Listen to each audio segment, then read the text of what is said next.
வணக்கம். ஒருவன் எவ்வளவு நாள் படிக்க வேண்டும்?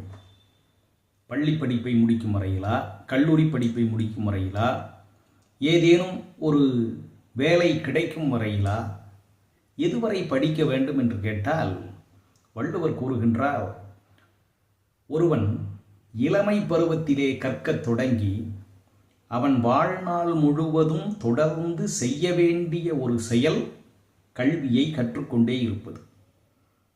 உணவு உண்ணுவதைப் போல, தண்ணீரை பருகுவதைப் போல, காற்றை சுவாசிப்பது போல கல்வியை ஒருவன் சாகும் வரை படித்து கொண்டிருக்க வேண்டும். கல்வி என்ற அதிகாரத்திலே கூறுகின்றார், யாதானும் நாடாமால் ஊராமால் என்னொருவன் சாந்துணையும் கல்லாதவாறு. சரி, ஏன் சாகும் வரை ஒருவன் படித்து கொண்டே இருக்க வேண்டும்?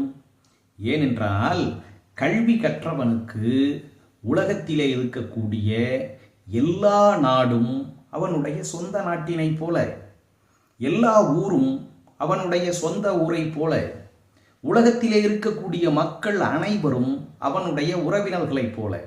இந்த தகுதி எப்போது கிடைக்கும் என்றால், அவன் தொடர்ந்து படித்து கொண்டே இருக்கும்போது, தன்னை புதுப்பித்து கொண்டே இருக்கும்போது தான் கிடைக்கும். அதனால்தான் ஒருவன் சாகும் வரையில் படித்து கொண்டே இருக்க வேண்டும் என்று வள்ளுவர் கூறுகின்றார். இதனுடைய பொருள் நேரடியாக இப்படி, இதையே மாற்றி சிந்திக்கலாம். ஒருவன் சாகும் வரை படித்து கொண்டே இருக்க வேண்டும் என்பதனுடைய பொருள் என்ன தெரியுமா? ஒருவன் எப்போது படிப்பை நிறுத்தி விடுகிறானோ அப்போதே அவன் இறந்தவனாகி விடுகிறான்.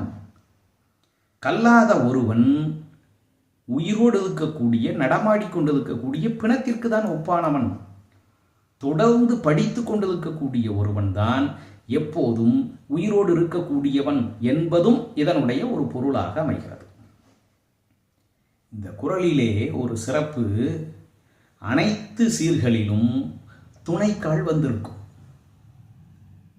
கல்வியின் சிறப்பை பற்றி, கல்வியின் மேன்மையை பற்றி கூறுகின்ற இந்த திருக்குறளில் அனைத்து சீர்களிலும் துணைக்கால் வந்திருப்பதனுடைய பொருள் என்னவென்றால், கல்வி என்ற துணைக்கால் இவனுக்கு இருந்தால் உலகத்தினுடைய எல்லா ஊரும், எல்லா நாடும், எல்லா மக்களும் சொந்த நிலத்தை போல, சொந்த உறவினர்களைப் போல மாற்றி அமையும் தகுதியை அவன் பெற்று விடுகிறான் என்பது.